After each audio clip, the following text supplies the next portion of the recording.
Welcome, everyone, to the L7C podcast, Buckeye edition.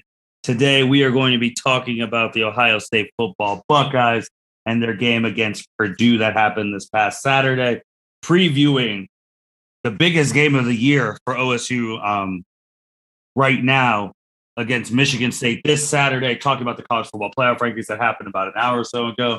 So we have the captain, Mr. Byron Mitchell. How are you doing today, sir? I am doing excellent, sir. How are you? I am doing well. Man, we played Purdue this Saturday. As an experienced Buckeye fan, you always have to be wary of Purdue. If you are a true Buckeye fan, you know what this team has proven every odd so couple years. They've beaten us more recently than Michigan has. They've caused us more headache. But this time, Ohio State did not take them lightly, as Purdue already has two top three wins. Yeah. So, Byron, Ohio State came up top 59-31. I'll let you take it from here. Ohio State looked dominant throughout the entire game. CJ Stroud had a bounce-back game after his performance against Nebraska. Against Purdue, he went 31 for 38. 361 yards, 5 touchdowns, 0 interceptions. Maya Williams had a monster game, 14 carries for 117 yards, no touchdowns. Travion Henderson had 13 carries for 98 yards and 2 touchdowns. Garrett Wilson actually had a run. Yeah, 1 carry for 51 yards for a touchdown. Jackson Smith and Jigba did amazing again, 9 receptions, 139 yards, a touchdown. Garrett Wilson, 10 receptions, 126 yards, 3 touchdowns. And Chris Olave, 9 receptions for 85 yards and a touchdown. So offense was clicking. Defense did well, even though A.J. O'Connell, the Purdue quarterback, threw 40 for 52 attempts, 390 yards, and 4 touchdowns. They really didn't have a run game. They had about 91 yards rushing. And we kept David Bell in check, even though he had 11 receptions for 103 yards, but he didn't have a touchdown this game. Byron, I first want to start off with Garrett Wilson, because Garrett Wilson did not play in that game last week against Nebraska. He comes in this game, and just like you already said, his stats were phenomenal. Mm-hmm. I think they say he was like the first wide receiver to have a touchdown, or 3 touchdowns and a rushing touchdown in a game for Ohio State. It's crazy. Like, his stats are just phenomenal. Buckeyes, it was 7-7, and then Purdue's defense is not good. Once we started scoring, they couldn't keep up. Mm-hmm. And it just like, they still scored 31 points, but you look at OSU scoring 21 in the first, 24 in the second, 7 in the third, 7 in the fourth. By halftime, the game was over. And it's like, when the offense is turning like that, that's the team that a lot of people are saying that we have a shot in obviously making the playoff and then potentially winning the college football playoff. Yeah. I believe if our offense is clicking like they have in this game and some other games, I think we can go far. I also want to say too, with like just the offense going and going, our defense. We could have won by 30, but Aiden O'Connell, the dude had 4 touchdowns, no picks. Yeah, he did a phenomenal job too. I know qualms against him. Just our defense stepped up when they needed to step up. Right, I agree with that. And let's just talk about him now. CJ Stroud, you already went over his stats, and it's kind of crazy because, Byron, we're always going to say this until the end of the season. But CJ Stroud again won Big Ten Freshman of the Week. I do have to say he is now 20 years old. His birthday was October 3rd, so we cannot just call him. He was a 19-year-old when it started, though, obviously. And now, from all those people who were ready to bench him and all of that, CJ Stroud now, according to FanDuel Sportsbook is now the favorite to win the Heisman Trophy. Look at that. Who told you guys to relax that, the then 19-year-old would grow into this thing and be a great Buckeye quarterback? And now look at him. I think I had his stats put up for the year. So for the year so far, he's 214 for 311, 3,036 yards, 30 touchdowns, and 5 interceptions. That is impressive for a freshman quarterback. Oh, yeah. I mean, just think of it from this way, too. Like, no one was, CJ stuff really dropped. Now this is according to FanDuel Sportsbook. And of course, there's a whole bunch of betting odds, but he's ahead of Bryce Young, ahead of Kenneth Walker. Currently, Stroud's odds is 125. Bryce Young's 250. Kenneth Walker's plus 450. Travion Henderson plus 5,000. Obviously, you already went over Stroud's stats. 31 for 38, 361, 5 touchdowns, no picks. Stroud, who everyone says cannot throw, remember that, is currently ranked. He's number 5 in the country of passing efficiency, number 6 in passing yards a game, and is tied for 3rd in passing touchdowns per game. This is the same guy they wanted bench. Yeah. And didn't want him to have time to develop and didn't realize that, hey, starting under the lights, Big Ten on the road, it's kind of shaky when it's your first time start. Playing Oregon, who's we'll get in the playoffs a little bit later, who's currently ahead of Ohio State. It gets shaky. But now just look at that. Yeah, bad games happen to everybody. Like, not one quarterback can just have a perfect season. Everyone's going to have a bad game every once in a while. I also want to say with this, too, if Stroud does keep this pace, and he does get at least invited to New York next year, I don't even know if this has ever happened before. Someone's going to have to really check me on this and the history of college football. He would be the 3rd straight OSU quarterback to be invited for the Heisman ceremony. Yep. Dwayne Haskins and then Justin Fields. Hopefully CJ Stroud, fingers crossed. But that's an impressive list of Heisman invitees from OSU. And this was 3 straight quarterbacks. If you do remember, Chase Young actually got invited for the Heisman as well. Yes. So this is just 3 straight quarterbacks. I don't know if any school has really done that. But man, it's just with the hater. Like, there was a lot of OSU fans, which I don't know, man. It was really finicky. I know I wasn't a fan of people saying bench him after like 2 games. I know you weren't a fan. I know Cedric, who was on our pod, wasn't really a fan, like dude's 19. And now look at him being the Heisman favorite. If he goes on and actually wins the Heisman Trophy, what do these fans do? What do they say? They're going to be like, oh, yeah, he's a Buckeye. We're so happy. But y'all were claiming for him to be on the bench. Yeah, you can't really say anything. Like, if he wins a Heisman, which, again, I hope he does, like, the haters can't say anything. Like, I want to know. I want to know what they say. I want to know what do the other quarterbacks do? Because if CJ Stroud wins the Heisman, then he's not going to not start until he leaves to go professionally or graduates. So what does Quinn Ewers do? Just sitting there on the bench, because he's going to be on the bench as long as CJ Stroud's there. Jack Sawyer, he's the one who got suspended, right? For the DUI? Yeah, Jack Miller, I'm sorry. Yeah. So this is just a wild turn of events. How we went from people were already talking about him. Was it the Nebraska game? He had 2 picks, and those were his first picks in 4 games. So oh, we got to bench him again. Or you could type in CJ Stroud needs bench right now on the internet. Like, I hate to say it, but CJ Stroud needs to be benched after his 3rd game, because it wasn't the game after Oregon that did it. It was the game after Oregon where we were not looking dominant. They're like, we need to bench him. To now Heisman Trophy favorite. You'll have to see it. But before we go into the Heisman, before we go into the playoffs, Byron, I just want to say on the Heisman, because I told you this Monday we were hanging out, like talking, previewing our stuff. I think this game actually is going to decide who wins the Heisman Trophy. Potentially. CJ Stroud versus a excellent Kenneth Walker, the 3rd. Who Kenneth is currently 3rd on fan Sportsbook. He's had an impressive season so far. 227 carries, 1,473 yards, and 17 rushing touchdowns. That is impressive. Yeah. And the reason I say that this probably decided, my opinion, is Kenneth Walker already has the Heisman moment. He had 5 touchdowns against the top 10 ranked Michigan when they were both in the top 10. Like, that's already the top Heisman moment of the year. If CJ Stroud, let's say he replicates this same stats, right?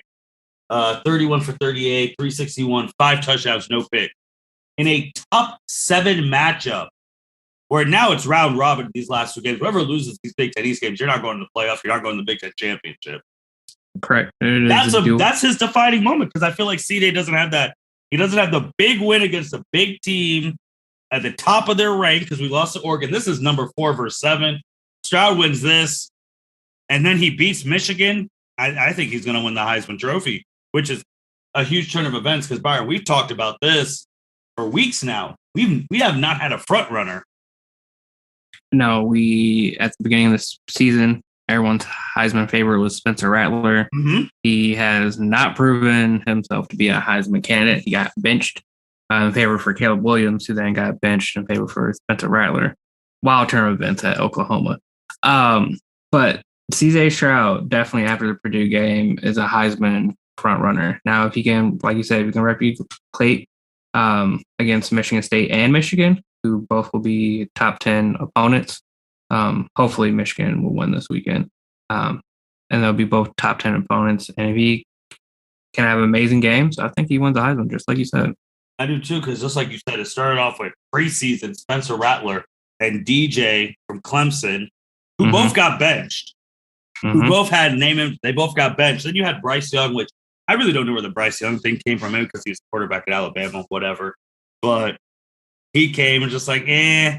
And then CJ's coming, came out of nowhere. I thought the quarterback who took over Spencer Rattler's position, I thought he was going to win, because if they would have benched Spencer, saved them from Texas, kept them undefeated, and snuck it to the playoffs, I thought he was going to win, but they just lost to Baylor, so I think he's done.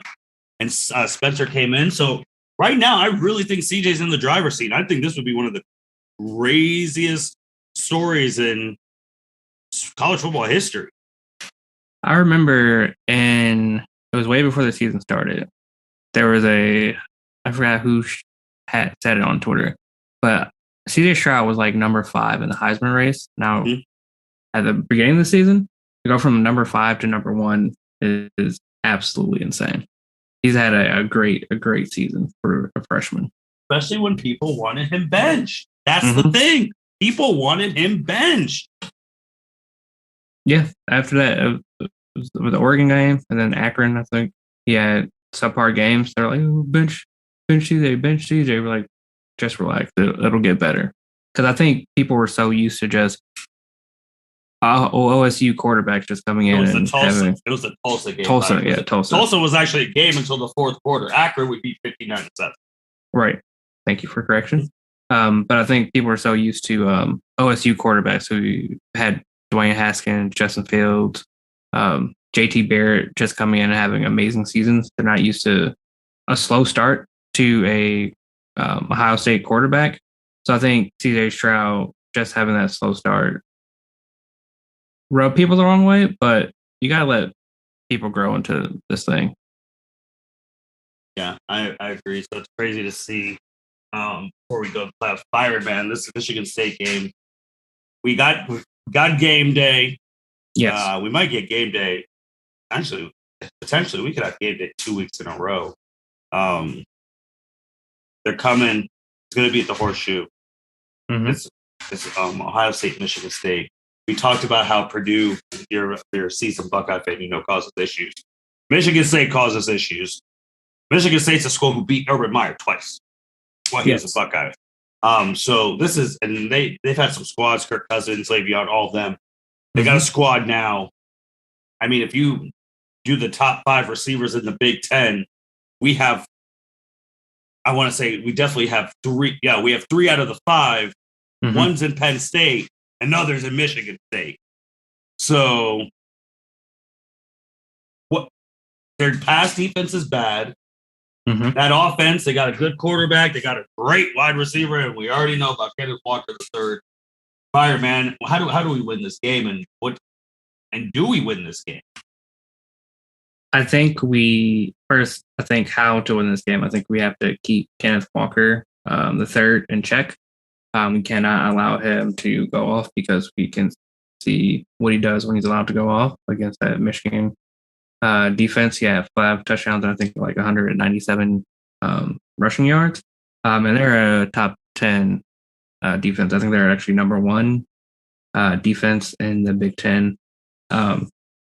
So if he can go off against Michigan, I'm a little afraid to see what he does against us. But like I said, if we can keep him in check, not let him have those explosive runs that he had against Michigan, I think we will win. And then we also need to get pressure on Peyton Thorne because he's not having a bad season either. He's threw for 2,460 yards, 21 touchdowns, and 8 interceptions. So he's not having a bad season either.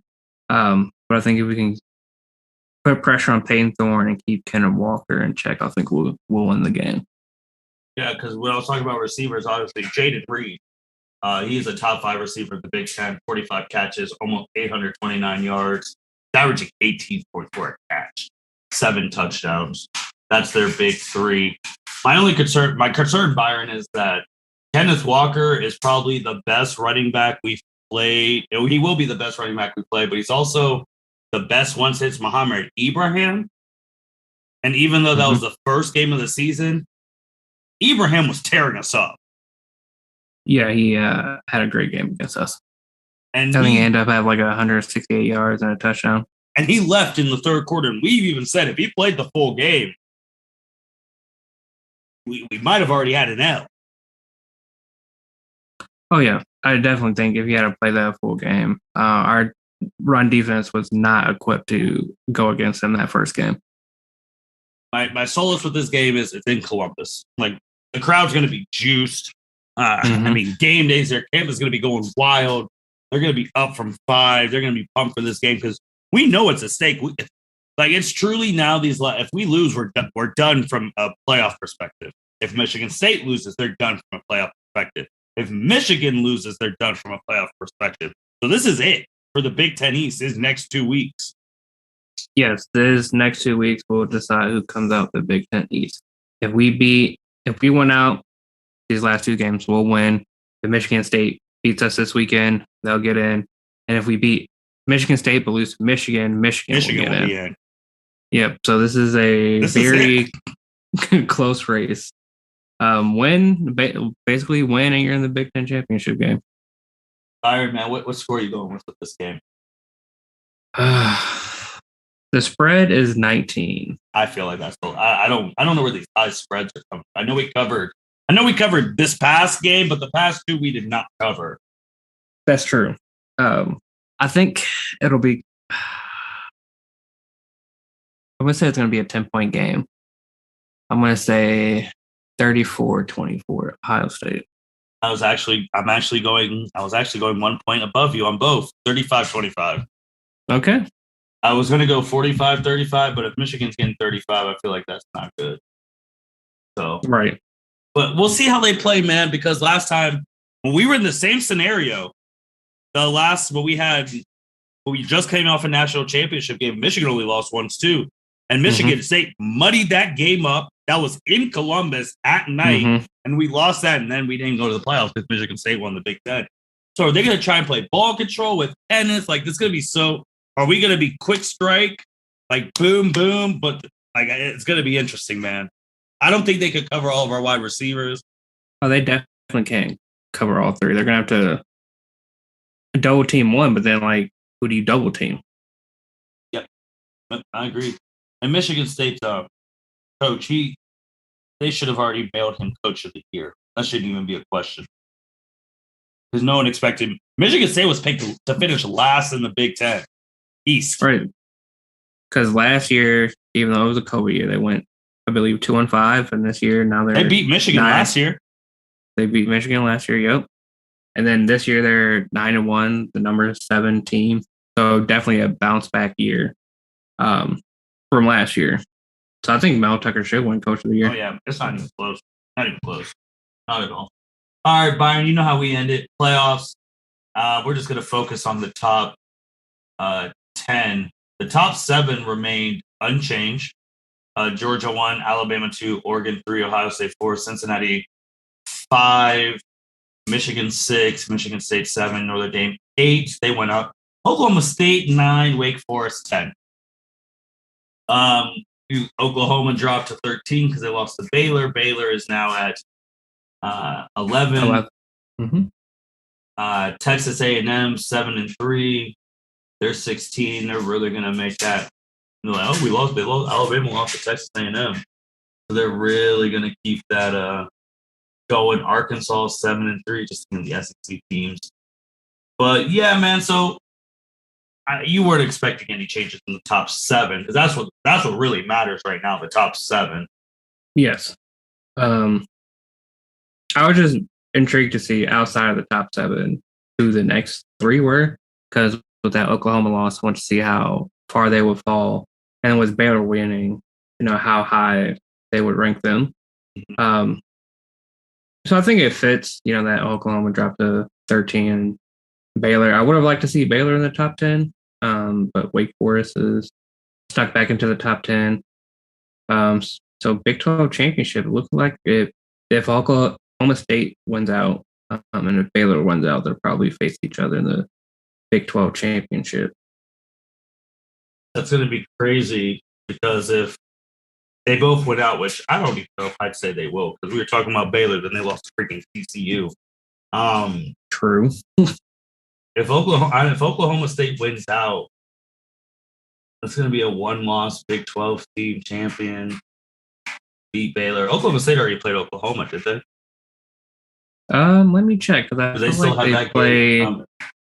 I feel like they play that game when we play last week when we played Michigan. Oh, for rivalry week.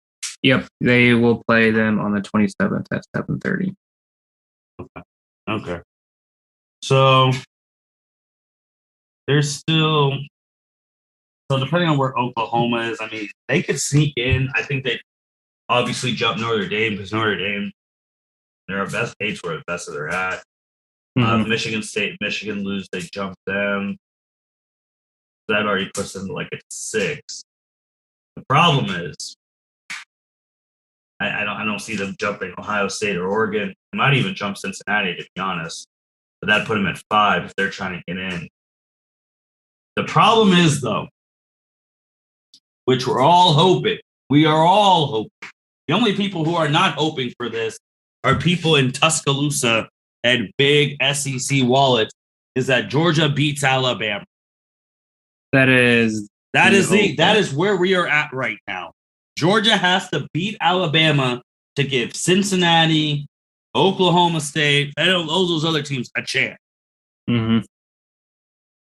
Yeah, that big the SEC championship is looking like a huge game for playoff implications, because if Alabama wins, they're getting in. So it would be 2 SEC teams, and then whoever wins their championship game between Oregon, Ohio State. Well, if we make it, hypothetically, if we make it to the Big Ten championship. So this last month of football is about to be insane. That's what sucks about these playoffs, because it always comes down to that SEC championship game. You usually have like an undefeated team or a 1-loss team, and you're praying that the undefeated team beats the 1-loss team, because then if the 1-loss team beats the undefeated team, they're both getting in. That is true, and we don't want to see that again. Because if Alabama beats Georgia, they might just flip-flop them. Alabama 1, Georgia 2. I mean, they probably will. They probably will. And then we got Oregon and Ohio State. They're keeping Oregon ahead of Ohio State because they beat us head-to-head, which I get that. But what also doesn't make sense is that Michigan State beat Michigan, and they have Michigan at 6. So they say, oh, head-to-head matter in the Oregon-Ohio State. But then head-to-head doesn't matter in the Michigan State. That doesn't make sense to me. Yeah, because they're like, oh, yeah, we beat because Michigan State literally lost the week after, which we called. We said could happen. So we did. I mean, it's interesting, man, because let's just Ohio State. I can make the case of Ohio State Michigan and Michigan State back to back. They should jump Oregon because they have more quality wins. But if they're going to keep that head to head with them, then whatever. I just feel like obviously if we go undefeated, win the Big Ten championship, the rest of the way we're going to be it. If we lose, we're not. Oregon, they're so finicky, man, because you never know with them. Now it's looking if Oregon goes all the way, they're going to be it. If Oregon goes all the way, they'll be in. It's that number 2 spot, man. It's that number 2 spot.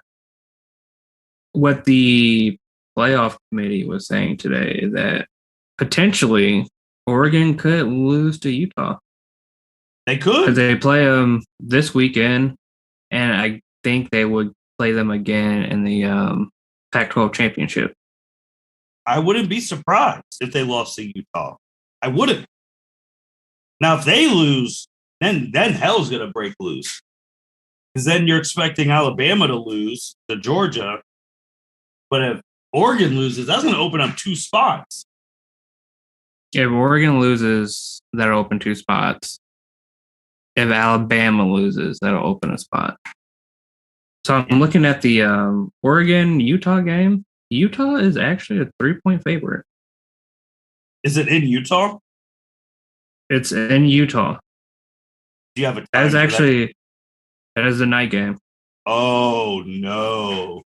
Oh, no. In Utah, it's a night game? Yep, ABC, 7:30. For them, that's really not good. That's not good. That crowd is going to be juiced. Yeah, I'm gonna have to keep my eye on this game. 7:30 that Saturday. I don't have anything. Oh yeah, I'll be. Oh, that's not good. Oh. There's some scenarios there that if Oregon loses and we win, we go up to 3. Cincinnati would have to go up to 4. They would have to. Michigan State would drop probably right to like 10. That means Michigan go to 5. Then you have Notre Dame and Oklahoma State. Oh man, that's problematic for. That is problematic for Oregon. For them. They got to win. Well, obviously they have to win, but that's all right. We definitely have to pay attention to that game. Byron, man, anything else? I don't think we'll have. So the big games this weekend are, of course, OSU and Michigan State. Now, Oregon and Utah. I have to think if there's any other big games that have playoff implication. I think you could just say anyone in the top 7 has a big game because they can't lose. That's true. Like now it's at the point where every game they can't lose. It's too late in the season to lose and catch up. Alabama, Arkansas, number 2 versus 21. Arkansas they had their fun one. They're not what they Nah.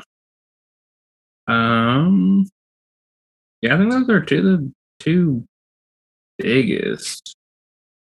Yeah, it's on OSU, Michigan State, and Oregon and Utah. That's what it is. Yeah, because Georgia plays a cake school. No offense to Charleston Southern, but yeah, you'll love it how they do the SEC scheduling. Right. It's not bad, but it looks bad at the end. Like, why are you playing these cake school when everyone else is playing a tough opponent in their conference? Well, you know their defense. Their defense is that they play like the whole SEC thing. So they're playing inside conference is hard enough. And before we do go, I do want to say that Florida is the worst team in America. I can't believe what I saw, that they gave up 56 points to Sanford.